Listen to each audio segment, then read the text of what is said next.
ನಮಸ್ಕಾರ ವೀಕ್ಷಕರೇ, DDU news ಅರ್ಪಿಸುವ ನಮ್ಮನೆ ಲಕ್ಷ್ಮಿ ವಿಶೇಷ ಕಾರ್ಯಕ್ರಮಕ್ಕೆ ಸ್ವಾಗತ. ಇವತ್ತು ನಾವೊಬ್ರು ವಿಶೇಷ ವ್ಯಕ್ತಿಯ ಮನೆಯ ವರಮಹಾಲಕ್ಷ್ಮಿ ಹಬ್ಬಕ್ಕೆ ಬಂದಿದ್ದೀವಿ. ಅದ್ ಯಾರು ಅಂತ ಯೋಚನೆ ಮಾಡ್ತಿದ್ದೀರಾ? ಅದು ಬೇರೆ ಯಾರು ಅಲ್ಲ, ನಮ್ಮ ಚಂದನವನದ ಚಂದನ. ಹೌದು, ಇವತ್ತು ಚಂದನ ಅವ್ರ ಮನೇಲಿ ನಾವು ವರಮಹಾಲಕ್ಷ್ಮಿ ಹಬ್ಬಕ್ಕೆ ಬಂದಿದ್ದೀವಿ. ಮ್ಯಾಮ್ ನಮಸ್ಕಾರ. ನಮಸ್ತೆ. ಕಾರ್ಯಕ್ರಮಕ್ಕೆ ಸ್ವಾಗತ ma'am. Thank you so much and ನಿಮ್ಗೂ ಕೂಡ ಹಬ್ಬದ ಶುಭಾಶಯಗಳು. Thank you so much ma'am. ಈ ವರ್ಷ ಹಬ್ಬ ನಿಮ್ಗೆ ನಿಜಕ್ಕೂ ಕೂಡ ಸ್ಪೆಷಲ್, ಯಾಕಂದ್ರೆ ಮದ್ವೆ ಆದ ನಂತರ ಮೊದಲ ವರಮಹಾಲಕ್ಷ್ಮಿ ಹಬ್ಬ. ಹೇಗೆ ಅನಿಸ್ತಾ ಇದೆ ಮ್ಯಾಮ್? Actually very special. ಅದು ಅಮ್ಮ ಜೊತೆ ಒಟ್ಟಿಗೆ ಇವತ್ತು ಫಸ್ಟ್ ಹಬ್ಬ ಮಾಡಿದ್ದು. ಅಂಡ್ ನಮ್ಮನೇನಲ್ಲಿ ನಾವು ಮುಂಚೆ ವರಮಹಾಲಕ್ಷ್ಮಿ ವ್ರತ ಮಾಡ್ತಾ ಇರ್ಲಿಲ್ಲ. ಸೊ ಇಲ್ಲೇನೆ ಅವ್ರು ಹೇಗ್ ಮಾಡ್ತಾರೆ, ಅವ್ರು ಯಾವ ತರ ಮುಂಚೆಯಿಂದ ಮಾಡ್ಕೊಂಡು ಬಂದಿದ್ದಾರೆ, ನೀವೇ ನೋಡ್ತಾ ಇದ್ದೀರಾ ಎಷ್ಟು ಅಲಂಕಾರ ಮಾಡಿದ್ದಾರೆ. And she is very particular, ಇದೇ ತರ ಇರ್ಬೇಕು ಅದೇ ತರ ಇರ್ಬೇಕು ಅಂತ. ಅಂಡ್ ಅವ್ರ ಜೊತೆ ಸೇರಿ first year and more years to ಗೋ.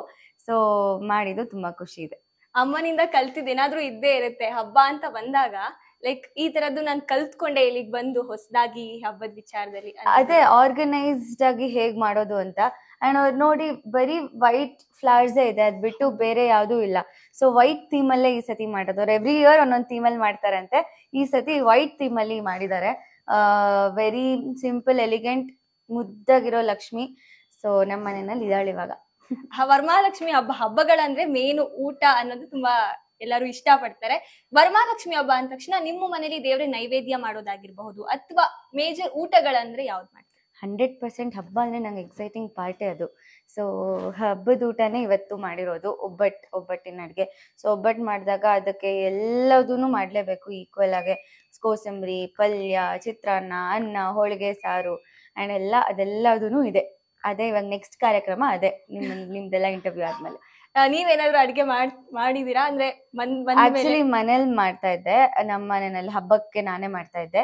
ಇಲ್ಲಿ ಅಡ್ಗೆ ಅವ್ರು ಇದ್ದಾರೆ. ಸೊ ನಾವು ಪೂಜೆ ಮಾಡಿದ್ವಿ ಬೆಳಗ್ಗೆಯಿಂದ, ಅವರು ರೆಡಿ ಮಾಡಿದ್ದಾರೆ. ನಾನು ಒಂದೇ ಒಂದು ಐಟಮ್ ಮಾಡಿದೀನಿ, ಮಾವಿನ ಹಣ್ಣಿನ ಸೀಕರಣೆ. ಅದ್ಬಿಟ್ಟು ಇವತ್ತೇನು ಮಾಡಿಲ್ಲ. ಬಟ್ ಮನೇಲಿದ್ದಾಗ ಹಬ್ಬದ ದಿನ ಅಡ್ಗೆ ಮಾಡ್ತಿದ್ದೆ. ಅಂಡ್ ಇಲ್ಲಿ ಹಬ್ಬ ಇಲ್ಲ ಅಂದ್ರೆ ತುಂಬಾ ಸತಿ ನಂಗೆ ರಜೆ ಇದ್ದಾಗ, ನಂಗೆ ಏನಾದ್ರು ಹೊಸದಾಗಿ ಮಾಡ್ಬೇಕು ಅನ್ಸ್ದಾಗ ಮಾಡ್ತಾ ಇರ್ತೀನಿ ಅವಾಗ. ಈಗ ಸೆಲೆಬ್ರಿಟಿಗಳು ಅಂದಾಗ ಆ ಕಡೆನೂ ಬ್ಯಾಲೆನ್ಸ್ ಮಾಡ್ಬೇಕು, ಇದನ್ನು ಬ್ಯಾಲೆನ್ಸ್ ಮಾಡ್ಬೇಕು. ಕಾಮನ್ ಪೀಪಲ್ಗೆ ಹಬ್ಬ ಅಂದಾಗ ಸಿಕ್ಕಾಪಟ್ಟೆ ಅಯ್ಯೋ ನಾನು ಕಾಮನ್ ಇರುತ್ತೆ. But very very common. ನಮಗೂ ನೀವು ಆಕ್ಟರು, ಸಿಂಗರು, ನ್ಯೂಸ್ ಆಂಕರ್ ನೀವು. ಅಯ್ಯೋ ರಾಮ, ಅವ್ರ ಎಡಿಟರ್ ಅವರು, ಇವ್ರ ಕ್ಯಾಮ್ರಾಮನ್. ಹೌದು, ಬಟ್ ಹಬ್ಬ ಅಂದ ತಕ್ಷಣ ಸಿಕ್ಕಾಪಟ್ಟೆ ಕೆಲಸ ಇರುತ್ತೆ. ಹೆಂಗೆ ಕಷ್ಟ ಆಗ್ತಿದ್ಯಾ ಎರಡನ್ನು ಬ್ಯಾಲೆನ್ಸ್ ಮಾಡೋದು ಅಥವಾ ಆರಾಮಾಗಿ ಮಾಡ್ಕೊಳ್ಳೋದು? ನಾನು ಯೂಶಲಿ ಹಬ್ಬ ಅಂದ್ರೆ ನಾನು ಆಫ್ ತಗೊಳ್ತೀನಿ. ಯಾವ್ದೇ ಹಬ್ಬ ಆಗ್ಲಿ, ನಮ್ಮ ಹಬ್ಬಗಳು ನಾನು ಯಾವ್ದೂ ಮಿಸ್ ಮಾಡಲ್ಲ. ಅಂಡ್ ನನಗೆ ಜಾಸ್ತಿ ಆಸೆ ಮಾಡ್ಬೇಕು ಅಂತ. ಅದಕ್ಕೆ ಅಮ್ಮನೂ ಹಾಗೇನೆ ಎಲ್ಲ ಹಬ್ಬನೂ ಮಾಡ್ತಾರೆ. ಸೊ ವರಮಹಾಲಕ್ಷ್ಮಿ ಈ ಸತಿ ಒಂದು ಅಡಿಷನ್. ನಾವು ಅಷ್ಟು ವ್ರತ ಇಲ್ದೇ ಇರೋ ಕಾರಣ ಒಂದು ನಾರ್ಮಲ್ ಪೂಜೆ ಮಾಡ್ತಾ ಇದ್ವಿ. ಸೊ ಈ ಸತಿ ಸ್ವಲ್ಪ ಗ್ರ್ಯಾಂಡ್ ಆಗಾಯ್ತು. ಅಂಡ್ ಬ್ಯಾಲೆನ್ಸ್ ಮಾಡೋದು ಏನೂ ಕಷ್ಟ ಇಲ್ಲ. ಮಾಡ್ಬೇಕು ಅಂತಿದ್ರೆ 100% ಮಾಡ್ಬೇಕು. ನೆನ್ನೆ ನಿಮ್ಗೆ ಗೊತ್ತು, ನಮ್ ಸಾಂಗ್ ರಿಲೀಸ್ ಆಗ್ತಾ ಇತ್ತು.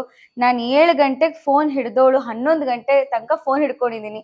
ಕಳ್ಸೋದಿತ್ತು ಎಲ್ಲರಿಗೂ, ಎಲ್ಲರೂ ನೋಡಿ. ಬಿಕಾಸ್ ಪರ್ಸನಲ್ ಮೆಸೇಜಸ್ ಮ್ಯಾಟರ್ ಆಗುತ್ತೆ ಎಲ್ಲರಿಗೂ. ಸುಮ್ನೆ ಫಾರ್ವರ್ಡ್ ಬ್ರಾಡ್ಕಾಸ್ಟ್ ಅಲ್ಲಿ ಯಾರು ಇವಾಗ ಒತ್ಬಿಟ್ಟು ನೋಡಲ್ಲ. ಸೊ ಒಳ್ಳೆ ಕಂಟೆಂಟ್ ಇದ್ದಾಗ ಅದು ಇಂಪಾರ್ಟೆಂಟ್ ಇತ್ತು. ಅದ್ರ ಜೊತೆಗೆ ಇಲ್ಲೂ ರೆಡಿ ಮಾಡ್ಕೊಳ್ಳೋದು, ಅಮ್ಮಂಗೆ ಹೆಲ್ಪ್ ಮಾಡೋದು ಇತ್ತು. ಸೊ ಮಾಡ್ದೆ. ಅವರು ಅರ್ಥ ಮಾಡ್ಕೊಂಡ್ರು, ಅಮ್ಮ 1 ನಿಮಿಷ 1 hour ನಾನು ಬರ್ತೀನಿ ಅಂತ ಹೇಳ್ಬಿಟ್ಟು ಅದ್ ಮಾಡ್ತಿದ್ದೆ. ಆಮೇಲೆ ಮತ್ತೆ ವಾಸ್ ಬ್ಯಾಕ್ ಟು ದಿಸ್ ಪ್ರಿಪ್ರೇಷನ್ಗೆ. ಆಗುತ್ತೆ, ಮಾಡಕ್ ಆಗದೇ ಇರೋಂಥದ್ದು ಏನಿಲ್ಲ. ಮ್ಯಾಮ್, ಈಗ ನಿನ್ನೆ ತಾನೇ ನಿಮ್ ಸಾಂಗ್ ರಿಲೀಸ್ ಆಗಿದೆ, ಅದು ವರಮಹಾಲಕ್ಷ್ಮಿ ಹಬ್ಬದ ಟೈಮಲ್ಲೂ ಕೂಡ. ಆಮೇಲೆ ಇಂಡಿಪೆಂಡೆನ್ಸ್ ಡೇ ಟೈಮಲ್ಲಿ. ಆಮೇಲೆ ಆ ಥೀಮ್ ಕೂಡ ತುಂಬಾ ಚೆನ್ನಾಗಿದೆ ಮ್ಯಾಮ್. ಆಮೇಲೆ ಅವ್ರಲ್ಲಿ ಪ್ರೊಡ್ಯೂಸರ್ ಕೂಡ ನೀವು ಅಂತ ನಾವು ನೋಡಿದ್ವಿ. ಸೊ ಹೇಗೆ ಮ್ಯಾಮ್ ಇದು? ಹೆಂಗೆ ಅಂದ್ರೆ ನೀವು ಅದನ್ನ ಪ್ರೊಡ್ಯೂಸ್ ಮಾಡ್ಬೇಕು ಅಂತ ಹೇಗೆ ಅನ್ಸ್ತು? ಆ ಕಾನ್ಸೆಪ್ಟ್ ಹೇಗೆ ಶುರುವಾಯ್ತು ಅಂತ? ಅಂದ್ರೆ ಅದೆಲ್ಲ ಪ್ಲಾನ್ ಅಲ್ಲಿ ಇರ್ಲಿಲ್ಲ. ಹಾಡಿದ್ದು ಚೆನ್ನಾಗ್ ಬಂದಿತ್ತು. ಅಂಡ್ ಹಾಡಾದ್ಮೇಲೆ ಇದಕ್ಕೆ ಏನಾದ್ರು ಒಂದು ವಿಡಿಯೋ ಸಾಂಗ್ ಮಾಡೋಣ ಅನ್ಕೊಂಡ್ವಿ. ಅದಾದ್ಮೇಲೆ ಈ ಒಂದು ಸ್ಕ್ರಿಪ್ಟ್ ರೆಡಿ ಮಾಡಿದ್ರು ಮಯೂರ್ ಅಂಡ್ ತೇಜಸ್, ಇಬ್ರು ಡೈರೆಕ್ಟರ್ಸ್. ಅಂಡ್ ಅದು ಆ ಒಂದು ಕಾನ್ಸೆಪ್ಟ್ ತಲೆಯಲ್ಲಿ ರೆಡಿ ಆದ ತಕ್ಷಣ ಇದು ಇಂಡಿಪೆಂಡೆನ್ಸ್ ಡೇಗೆ ರಿಲೀಸ್ ಮಾಡ್ಬೇಕು ಅಂತ ಅನ್ಕೊಂಡ್ವಿ. ಸೊ ಹಾಗಾಗಿ ಆ ಟೈಮ್ಗೆನೆ ಅದು ಕೂಡ್ ಬಂತು. ಅಂಡ್ ಪ್ಲಾನ್ ಇಲ್ದಲೆ ಅದು ನಾನು ಪ್ರೊಡ್ಯೂಸರ್ ಆಗ್ಬೇಕಾಯ್ತು. ಬಟ್ ನನ್ಗೇನದು ಬೇಜಾರಿನ ವಿಷಯ ಏನಲ್ಲ. ಗುಡ್ ಕಂಟೆಂಟ್ಗೆ, ಗುಡ್ ಪ್ರಾಜೆಕ್ಟ್ಗೆ ಎಸ್, ಇದು ಒಂದು ಚಿಕ್ಕದಾಗಿ ಏನೋ ಒಂದಾಗಿದೆ. ಇನ್ನು ರೆಡಿ ಆಗೋ ವಿಚಾರಕ್ಕೆ ಬಂದ್ರೆ, ಹಬ್ಬ ಅಂದ ತಕ್ಷಣ ನಾವು ರೆಡಿ ಆಗೋದು. ನೀವು ಸಖತ್ತಾಗಿ ಕಾಣಿಸ್ತಾ ಇದ್ದೀರಾ, ತುಂಬಾ ಮುದ್ದಾಗಿ. Thank you. ಸೊ ಅದನ್ನ ಹೇಳೋದಾದ್ರೆ ಯಾವ ತರ ಪ್ರಿಪರೇಷನ್ಸ್? ಪೂಜೆ ಅಂದ್ರೆ ಯೂಶಲಿ ಹಬ್ಬಕ್ಕೆ ಅಂದ್ರೆ ಅದು ರೆಡಿ ಆಗೋದು ತುಂಬಾನೇ ಎಕ್ಸೈಟಿಂಗ್. ಅದೇ ಊಟದ ನೆಕ್ಸ್ಟ್ ಇದೇ ಬರುತ್ತೆ. ಅಂಡ್ ಇವತ್ತು ಇದು ನಮ್ಮ ದೊಡ್ಡಮ್ಮಂದು ಹಳೇ ರೇಷ್ಮೆ ಸೀರೆ. ಆಕ್ಚುಲಿ ನಂದು ಅಲ್ಲ, ಇದು ನಮ್ಮ ಅತ್ತೆದು ಅಂದ್ರೆ ಅಮ್ಮಂದು. ಇದು ನಮ್ಮ ದೊಡ್ಡಮ್ಮಂದು ಯಾವ್ದು ನಂದೆಲ್ಲ ಹಾಕೊಂಡಿರೋದು ಎಲ್ಲ ಬೇರೆಯವ್ರು ಹಾಕೊಂಡ್ ಮೆರಿತಾ ಇದೀನಿ ಬೇಸಿಕಲಿ. ಈಗ ತವ್ರ ಮನೆಯಿಂದ ದೂರ ಇದ್ದೀರಾ, ಮಿಸ್ ಮಾಡ್ಕೋತಾ ಇದ್ದೀರಾ ಮ್ಯಾಮ್ ಅಥವಾ ಹೆಂಗೆ? ಇಲ್ಲ, ಅದಕ್ಕೆ ಪಕ್ಕದ ರೋಡಲ್ಲೇ ಇಟ್ಕೊಂಡಿದೀನಿ. ಅವಾಗ ಕರಿಯೋಣ ಅಂತ ಅವಾಗ ಎತ್ತಾಕೊಂಡ್ ಬರ್ತಾ ಇರೋದ್ ನಾವು. ಹೌದಾ? ಇವಾಗ್ಲೂ ಊಟಕ್ ಬರ್ತಾರೆ ಮಧ್ಯಾಹ್ನ. ಬಟ್ ಹಬ್ಬ ಅಮ್ಮನ್ ಜೊತೆ ಅಂಡ್ ಅಕ್ಕ ಬಾವ ಜೊತೆ ಸೆಲೆಬ್ರೇಟ್ ಮಾಡ್ತಾ ಇದ್ದು ಮಿಸ್ ಮಾಡ್ಕೋತೀನಿ, ಇಲ್ಲ ಅಂತಲ್ಲ. ಬಟ್ ಇವಾಗ ಫ್ಯಾಮಿಲಿ ದೊಡ್ಡದಾಗಿದೆ, ಇವ್ರ ಜೊತೆ ಸೆಲೆಬ್ರೇಟ್ ಮಾಡೋದು ಹೊಸ ಲೈಫ್. ಸೊ ಇದು ಮಜಾ ಇದೆ, ಇದು ಚೆನ್ನಾಗಿದೆ. ಈಗ ನಿಮ್ ಸೀರಿಯಲ್ ಬಗ್ಗೆ ಹೇಳೋದಾದ್ರೆ ಮ್ಯಾಮ್, ಚಿನ್ನು ಮರಿ ಅನ್ನೋ ಕ್ಯಾರೆಕ್ಟರ್ ಇದಾಗ್ತದೆ, ಆಮೇಲೆ ನೀವು ಕೂಡ ಇವಾಗ ಸಪ್ರೇಟ್ ಆಗಿ ಇದೀರಾ, ಏನ್ ಹೇಳ್ತೀರಾ ಮ್ಯಾಮ್ ಆ ಸೀರಿಯಲ್ ಬಗ್ಗೆ? ಲಕ್ಷ್ಮೀ ನಿವಾಸ ಅದೇ ನಾನು ಬೇರೆ ಕಡೆ ಹೇಳ್ದಾಗ ಆಫ್ಟರ್ ಬಿಗ್ ಬಾಸ್ ಒಂದ್ ಬ್ರೇಕ್ ಅಂತ ಕೊಟ್ಟಿರೋ ಸೀರಿಯಲ್ ಇದು. ಸೊ ಯಾರು ಇವಾಗ ಚಂದನ ಅಂತ ಕರಿಯಲ್ಲ, ಜಾನು ಅಂತ ಕರಿಯಲ್ಲ, ಎಲ್ಲ ಚಿನ್ನುಮರಿ ಅಂತ ಕರೀತಾರೆ. ರೋಡಲ್ಲಿ ಹೋಗ್ತಿದ್ದಾಗ ಚಿನ್ನುಮರಿ ಅಂತ ಮಾತಾಡಿಸ್ತಾರೆ. ಸೊ ಖುಷಿ ಆಗುತ್ತೆ. ಅಂಡ್ ಆ ಪಾತ್ರನ ಜನ ತುಂಬಾ ಇಷ್ಟಪಟ್ಟಿದ್ದಾರೆ. ಆ ಜಯಂತ್ ಕ್ಯಾರೆಕ್ಟರ್ ನ ಹೇಟ್ ಮಾಡಕ್ ಶುರು ಮಾಡಿ ನನ್ ಮೇಲೆ ಕನ್ಸರ್ನ್ ಜಾಸ್ತಿ ಆಗಿದೆ. ಅಯ್ಯೋ ಪಾಪ ಅಂತಿರ್ತಾರೆ. ಸೊ ಅಯ್ಯೋ ಪಾಪ ಅಂದ್ರೆ ಯಾರು ಖುಷಿ ಆಗಲ್ಲ. ಮ್ಯಾಮ್, ನಿಮ್ಮ ಫೇವ್ರೆಟ್ ಕ್ಯಾರೆಕ್ಟರ್ ಅಂತ ಇರುತ್ತಲ್ಲ, ಮೊದ್ಲು ರಾಜಾ ರಾಣಿ, ಆಮೇಲೆ ಈಗ ಚಿನ್ನುಮರಿ ಕ್ಯಾರೆಕ್ಟರ್ ಮಾಡ್ತಿದ್ದೀರಾ, ಇಷ್ಟು ಜರ್ನಿಯಲ್ಲಿ ಈ ಒಂದು ಪಾತ್ರ ನಂಗೆ ತುಂಬಾ ಇಷ್ಟ ಅನ್ನೋದಿದ್ರೆ ಯಾವ್ದು ಮ್ಯಾಮ್? ಹಂಗ ಹೇಳಕ್ ಆಗಲ್ಲ. ರಾಜಾರಾಣಿಯಿಂದ ನಂಗೆ ಸ್ಟಾರ್ಟ್ ಆಗಿದ್ದು, ಆ ಕ್ಯಾರೆಕ್ಟರ್ನು ತುಂಬಾ ಇಷ್ಟಪಟ್ಟಿದ್ರು.